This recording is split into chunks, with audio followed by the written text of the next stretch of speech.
Hello friends, कैसे हैं आप सब। आई होप आप सब भी बढ़िया होंगे और हम भी बिल्कुल अच्छे हैं। आज का जो वीडियो लाए हैं आप लोगों के लिए, यदि जिन लोगों ने कई बार सीटेट का एग्ज़ाम दिया है या फिर पहली बार देना चाहते हैं या बार बार दे रहे नहीं निकल रहा है, तो सिर्फ 3 पॉइंट्स पे आपको ध्यान देना है जो आपके लिए कहते हैं ना कि एक मूल मंत्र है। आप ये 3 टिप्स फॉलो करेंगे तो आपका क्लियर हो जाएगा सीटेट 2025 जो जुलाई में होगा। और कभी भी किसी भी समय नोटिफिकेशन आ सकता है, तो आप लोग अपनी तैयारी जारी रखिएगा। ये मत सोचना कि जब एग्ज़ाम डेट आ जाएगी तब तैयारी करेंगे, नहीं तो फिर यार बहुत दिक्कत हो जाती है इतनी। और जब कम टाइम बचता है ना, तो इतनी तरह तरह से दिक्कतें भी बहुत सारी आ जाती हैं। तो इस वजह से आप लोगों के लिए एक फ्री सलाह यही देना चाहते हैं, यदि आप सीटेट क्वालिफाई करना चाहते हैं तो अभी अपनी तैयारी में जुट जाइएगा। और तैयारी ऐसे करिएगा कि बस हमारा 1 महीने या 2 महीने बचे हैं एग्ज़ाम के। जब आप अपने माइंड में इस तरह का सोचेंगे ना, तब आपकी अच्छी तैयारी होगी। और वैसे भी ये तो श्योर है कि मतलब सीटेट आपका होगा, क्योंकि साल में ये 2 बार होता है। जैसे कि यूपी टेट वगैरह है, कई साल हो गए, 5 5 6 6 साल हो गए, कोई भी एग्ज़ाम नहीं हो रहा है यूपी में। तो मतलब इसलिए कह रहे हैं कि टेट वगैरह का तो अभी पता नहीं है कुछ, लेकिन सी टेट आपका होना तय है। और टेट नहीं भी है, यदि आपका सी टेट क्वालिफाई है तो आप ऑल इंडिया में, मतलब कहीं भी आप इंडिया में फॉर्म अप्लाई कर सकते हैं टीचर के लिए। यदि आपने बीएड, बीटीसी, डीएलएड वगैरह किया है तो आपको सीटेट क्वालिफाई करना ज़रूरी है। जब तक आप सीटेट क्वालिफाई नहीं होंगे तब तक आप फॉर्म अप्लाई नहीं कर सकते हैं। तो इसलिए आप लोगों से यही सलाह देंगे।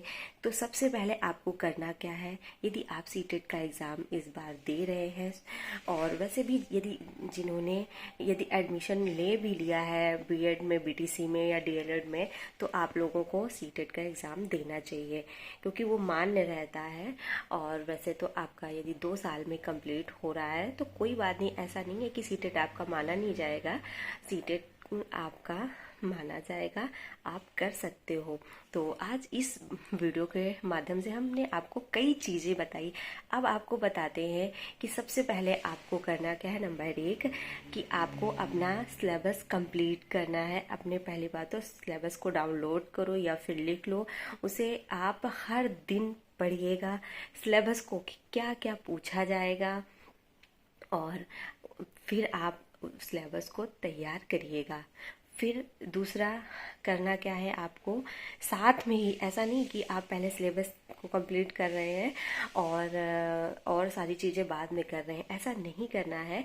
इसके साथ ही आपको जितने पीवाईक्यूज यानी जो 2011 से लगाकर 24 तक जितने भी पेपर हुए हैं सीटेट के, वो आपको देखने हैं, सॉल्व करने हैं। तो उसके लिए आप बुक ले लीजिएगा प्रीवियस ईयर की, उससे आप सॉल्व करो। तो उससे होगा क्या, आपकी पेडागोजी मजबूत होगी, जो आपके आधे नंबर लाती है, आपको पासिंग कराती है पेडागोजी।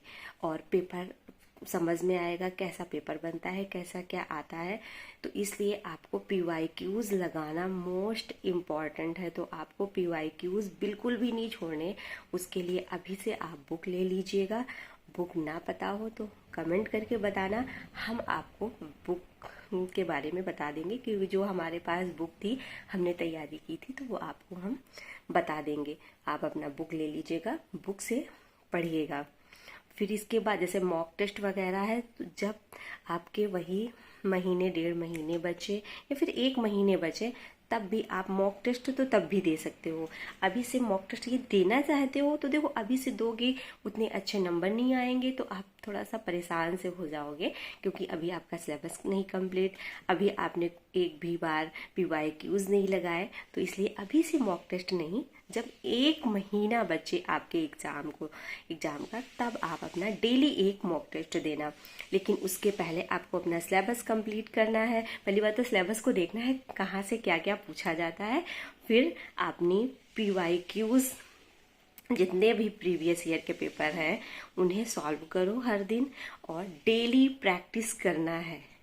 ऐसा नहीं कि अरे कभी बहुत कोई बड़ी परेशानी में हो तो ना पढ़ो, लेकिन कोशिश करो चाहे हम आधा घंटा ही पढ़े, लेकिन हम पढ़ेंगे जरूर। एक अपने आप से कसम जैसी खा लो कि हमें कुछ भी हो जाए, यदि हम खाना, जैसे कि हम खाना खाना नहीं भूलते, सोना नहीं भूलते, उसी तरह हमें किताबें भी अपनी उठानी है। हम अपने किताबों को नहीं भूल सकते, क्योंकि किताबें ही हमें बहुत ऊंचा उठाएंगी और हमें हमारी मंजिल तक पहुंचाएंगी। जो हमारी किताबें हैं, और दुनिया में कोई नहीं, ना कोई रिश्तेदार है, ना आपकी फैमिली है, ऐसा कोई नहीं है। आप अपनी मेहनत से अपनी मेहनत करिए किताबों पे, और किताबों से जितना दोस्ती करोगे उतना आपको ज़्यादा, देखो, आपके लिए हेल्प मतलब करेंगी। और आपको बहुत ज़्यादा सुकून सा भी मिलता है जब हम अपनी एक अलग सी दुनिया बना लेते हैं किताबों में। सब कुछ हमारी किताबें ही हो जाती हैं, तो ये बहुत अच्छा लगता है इस फीलिंग्स को जब से हमने पढ़ाई करना शुरू किया। और देखो, अभी दिसंबर का एग्ज़ाम हमने दिया था, तो पहली बार दिया और हमारा सीटेट निकल गया था। उसके लिए देखो किसी दिन हम सर्टिफिकेट अपना मतलब दिखाएंगे आपको, फिर एक एक करके वीडियो बनाएंगे। टाइम नहीं मिल पाता, तो इसलिए वीडियो नहीं बना पा रहे थे सीटेट को लेकर। तो आप अपनी तैयारी करिएगा और इस बार अच्छे से सीटेट निकालिएगा। फिर मिलते हैं अगले ब्लॉग के साथ, तब तक के लिए bye bye, thank you, take care.